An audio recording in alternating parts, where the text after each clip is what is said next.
নমস্কার বন্ধুরা, সোনুর রান্নাঘরে স্বাগত সকলকে। সবাই ভালো আছেন তো? এই গরমে আমিও ভালো আছি। আজকে দেখুন একটু ডালের রেসিপি দেখাবো। এই মুসুরি ডালটা ভালো করে ধুয়ে নিচ্ছি। খুব ভালো করে ধুয়ে নিতে হবে, পরিষ্কার করে ধুয়ে নিয়ে এবার এই ন্যাকড়ার মধ্যে, এটা একদম পুরনো রেসিপি, ন্যাকড়ার মধ্যে ডাল আর কাঁচা লঙ্কা দিয়ে দেবো। একদম পুরনো মার রেসিপি, আমার মা ছোটোবেলা করে খাওয়াতো, খুব মজা করে খেতাম। এটাকে ভালো করে গুটিয়ে নেবো। গুটিয়ে নিয়ে এর মধ্যে এই কাপড়, এই মানে এরই ন্যাকড়ারই পুটলি ন্যাকড়া ধরে বেঁধে নেবো, ন্যাকড়াটা ধরে বেঁধে নেবো। এই যে দেখছেন ভাতের হাঁড়িতে চাল দিয়ে দিয়েছি, এর মধ্যেই পুটলিটা দিয়ে দিলাম। কাপড়টা পেঁচিয়ে বেঁধে নিয়েছি, দিয়ে দিলাম। আর খুলবেও না, কিচ্ছু হবে না। এই ভাতের মধ্যে দিয়ে দিচ্ছি। এটা কি বলুন তো? এটা হচ্ছে ডাল ভাতে, মুসুরির ডাল ভাতে, ভাতের মধ্যে ডাল ন্যাকড়া করে ভাতে দিয়েছি। এটা খেতে যা অসাধারণ লাগে না, ছোটোবেলায় মা করে খাওয়াতো, খুব ভালো লাগতো খেতে। এক থালা ভাতই, গরম গরম ভাত, আর কিছু লাগে না এই ডাল ভাতের সাথে। আর বিয়ে হয়ে যাবার পরে শ্বশুর মশাইকে দেখেছি এখানে খালি বলতো একটু ডাল ভাতেও বসাও তো, একটু ডাল ভাতে দাও ন্যাকড়া দিয়ে। দারুণ মজা লাগতো। মানে মাছ মাংস ফেল, এরকম ধরনের রান্না, এরকম রেসিপি এত ভালো লাগে না খেতে। এখন তো আর হয়ই না, এই ডাল ভাতে ভুলেই গেছি। অনেকেই ভুলে গেছে, অনেক রেসিপি দেখি, এরকম ডাল ভাতের রেসিপি দেখি না। ন্যাকড়াটা দিয়ে খুলে নিলাম, খুব ভীষণ গরম ছিল। খুলে নিয়ে এবার ছড়িয়ে নেবো। এত গরম তো, একটু ঠান্ডা হোক। সাথে শুকনো লঙ্কা, পেঁয়াজ দিয়ে। শোনো, এটা কি করছো?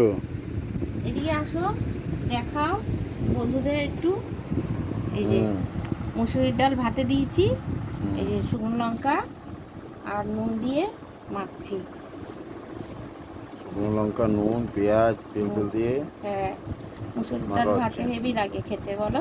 গরম গরম ভাতে দারুণ। অনেক বছর পর মাখছি। আগে খুব খেতাম, হ্যাঁ, আগে ছোটবেলায় তো আমার বাবা খুব ভালো খেত, বাবা খেত, আমি আমার মাকে করা দেখেছি হতো, করতে। আমরাও এখানে খেতাম। এসে আমার শ্বশুর মশাই খুব ভালো খেত, করতাম। এখন সব বন্ধ হয়ে গেছে, এখন এইগুলো করি না। অনেক দিন বাদে আবার আজকে খাওয়া হবে। এই ডাল ভাতেটা যখনই হয় তখনই মনে শ্বশুরের কথা, আমার মায়ের কথা মনে পড়ে।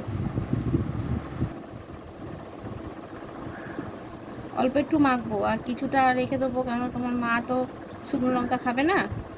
তোমার মার জন্য কাঁচা লঙ্কা দিয়ে মেখে দেবো।